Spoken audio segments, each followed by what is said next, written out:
Hey everyone, welcome back to my channel. In this video, I am drawing Boba Fett with BIC pens on tone tan paper. This is pretty much the process I use for a lot of my sketches. I uploaded this video simultaneously with another video that is the real-time version of this drawing, which is 45 minutes long. I figured not a lot of people are going to be able to sit through a 45-minute video, so I also uploaded this time lapse. This drawing takes 45 minutes. It's one of the questions I get asked most. How long do your sketches take? And really it depends on the drawing. But this process that you're watching right now is generally how I do most of my sketches. And it takes anywhere from 30 minutes to an hour, sometimes a little bit longer, sometimes a little bit less. But with this process, that's generally the time frame. So you can kind of get a good idea of what I accomplish in that amount of time. So this initial stage with the pink BIC pen, that's when I get all my structure down. I kind of rough in some maybe light sources, stuff like that, add some textures in. But once I get the structure to where I like it, and which in my opinion is the most important part of the drawing, is that initial sketch phase, where you get all your proportions and your pose and all that stuff down. Add in the details, shadows and stuff like that. It's important too, but not even close to as important as making sure you get the structure correct. At this stage of the drawing, what you're watching me do right here is add in shadows with kind of a purple marker, and that marker is Master's Touch markers, which I like a lot. They worked really great for me. They're very comparable to Copic markers. So once I get the rough shadows down, I add in like some darker line work with, and right here I'm using a purple crystal BIC pen. This one, the crystal ones I feel like have a little bit heavier flow of ink than the other ones. So it's great for doing outlines or, filling in a lot of ink at once. So this is the stage where I add in a lot of details as well, just little armor cracks and maybe some textures. I flush out some of the shapes that I had kind of worked up in the preliminary sketch. And a lot of the time, I'll look at kind of what maybe the shadows did with the marker, and I'll kind of see, especially with cloth and things like that, where I might add some line work to make those cloth dips and valleys kind of have a little bit more detail and texture. I'll also, like you see me doing right here, is I'll go over the shadows a little bit with some line work just to kind of add some texture to the shadows.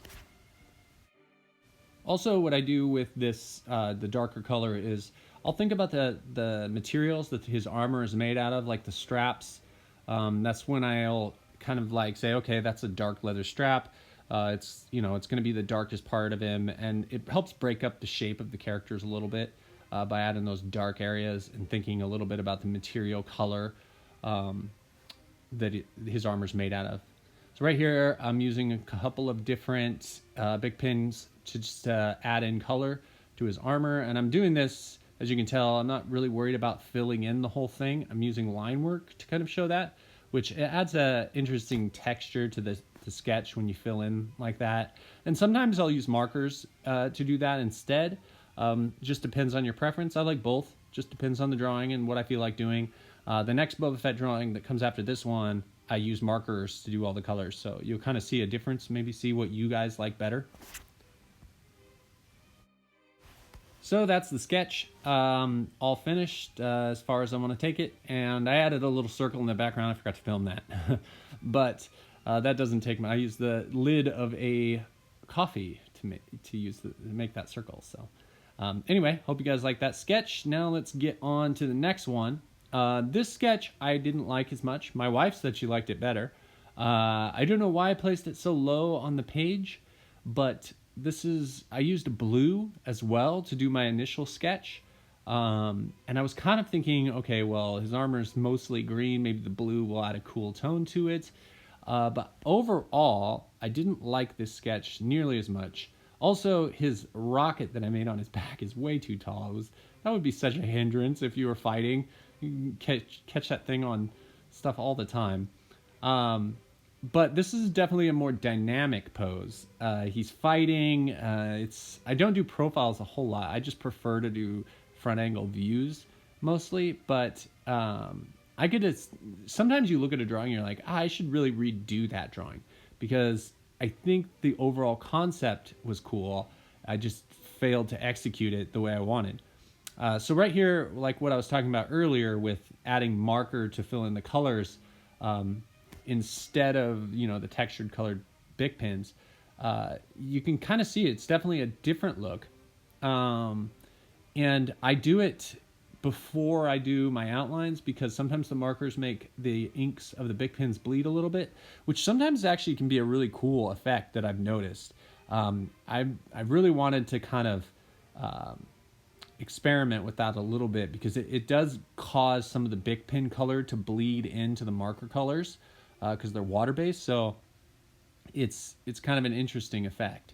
But anyway, so after I add my base colors, I go over the top with the shadows, as before I added the shadows first.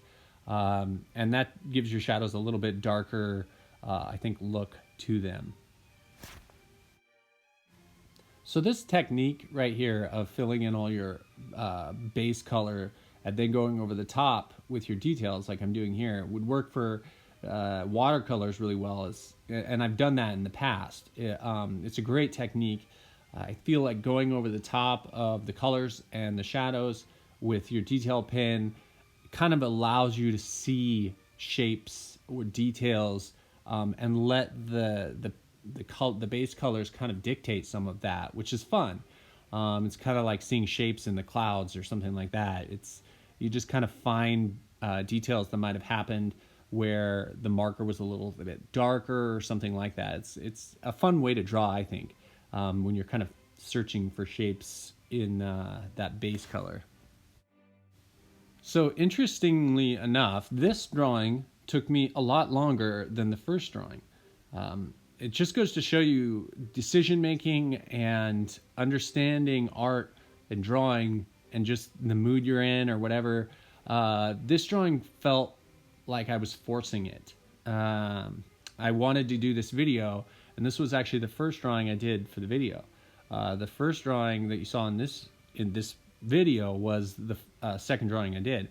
And when I was drawing this, I talked a little bit about being in the zone in my last sketchbook video, and I definitely wasn't in the zone for this one.